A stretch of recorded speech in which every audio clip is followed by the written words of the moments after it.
जिन घरों में इतना काम रोज होता है, बच्चे भी सुने, उस घर में किसी भी प्रकार का दोष नहीं टिक सकता। चाहे आपका मंदिर किधर भी है, चाहे आपका घर का दरवाजा किधर भी है, इतना काम घर में कीजिए, घर में दोष नहीं रहेगा। क्या?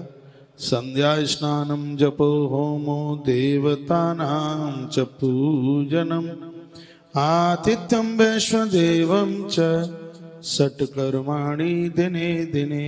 जिन घरों में ये होता है संध्या, घर के लोग भले ही थोड़ी देर के लिए बैठते हैं, भगवान के सन्मुख बैठते हैं। मैंने पूर्व में कभी बोला है, जो घर के मंदिर में नहीं बैठते, प्रणाम नहीं करते, उनको चार धाम की यात्रा का कुछ भी नहीं मिलता।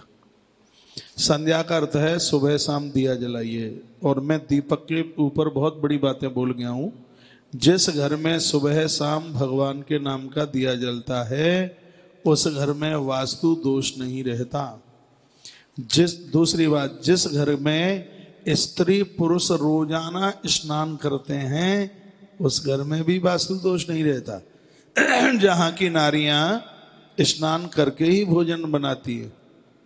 अपने आप को पूछ लीजिए, कभी बिना नहाई तो परांठे नहीं बना देती, जाके घिस देती हो परांठे बना के खिलाए के भेज के, फिर कहती हैं चलो अब 4 लोटा पानी मूड पे ढरकाए ले जाएगी। स्नान के बिना रसोई में मत घुसिए। क्या सुंदर बातें कही हैं।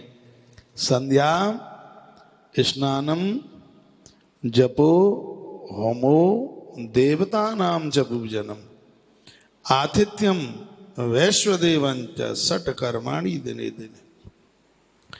जिन घरों में प्रतिदिन सुबह शाम दिए जलाए जाते हैं, उस घर के स्त्री पुरुष नित्य स्नान करते हैं। जो ना है कि जड़काले में पूरे 6-6 दिना की एब्सेंट लगी जाए, सूर ना दिखे तो पानी को लोटे ना दिखे। जा एरिया में तो कोहरे ही बहुत भारी पड़े, भारी। दिसंबर आने दो, भगवान ही बचावे तो ही ठंड ते बचे, नहीं तो बड़ो इतनी ठंड पड़े, इतनी गर्मी, इतनी सर्दी बरदान में मिल गई है। जो समझ लो 2 चीजें, जहां मई जून तपे जोते, दिसंबर जनवरी में तो बर्फ पड़ जाए, इतनी सर्दी। तो ये नहीं है कि सर्दी खूब पड़े तो सिर के ऊपर पानी की धारी नहीं पहुंचे।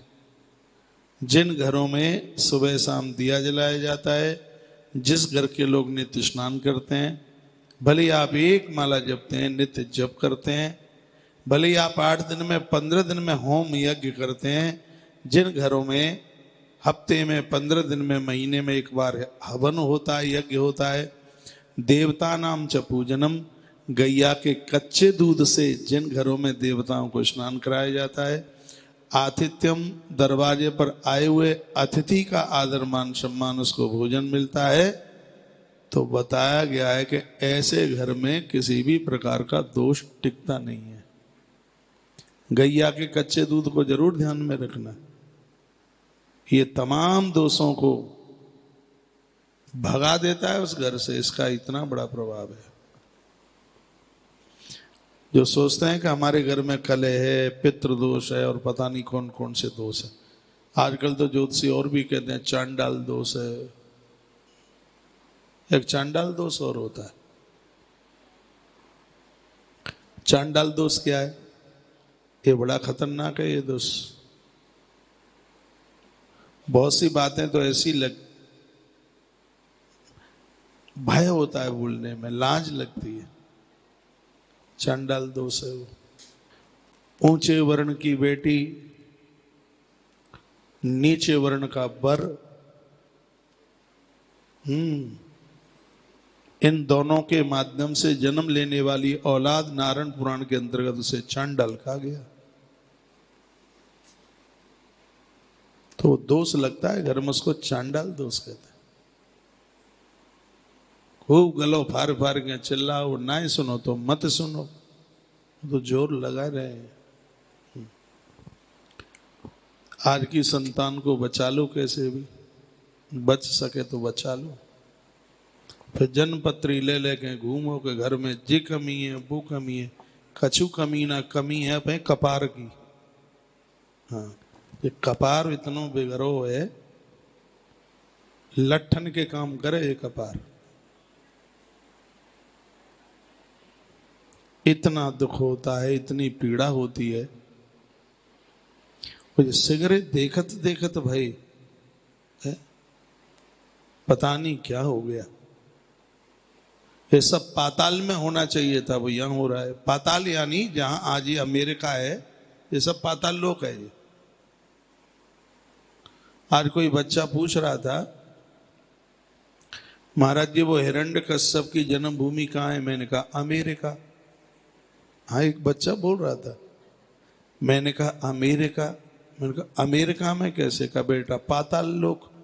तो पाताल लोक तो जहां ये अमेरिका में अमेरिका है वही पाताल लोक है। मैं उस बच्चे को बोल रहा था, बेटा अपने देश में राक्षस नहीं होते, अपने देश में तो महात्मा और परमात्मा होता है। छोटा बच्चा एक जिससे मैं बात कर रहा था, उसके बगल में कितनी उसकी उम्र होगी? क्या 8 साल होगी? क्या बोलता है, मैं हैरान हो गया। आज ही की बात है। वो कहता है कि जाऊ देश में आजकल राक्षसन की कमी नहीं रही। वो बच्चा बोलता है, छोटा सा। देखें आप।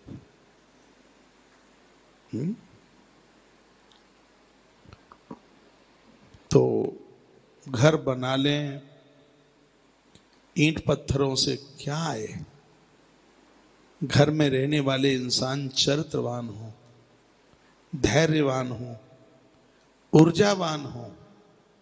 अरे जिस घर में चरित्रवान लोग रहते हैं वो घर घर नहीं, वो घर तो देवालय बन जाता है, मंदिर बन जाता है।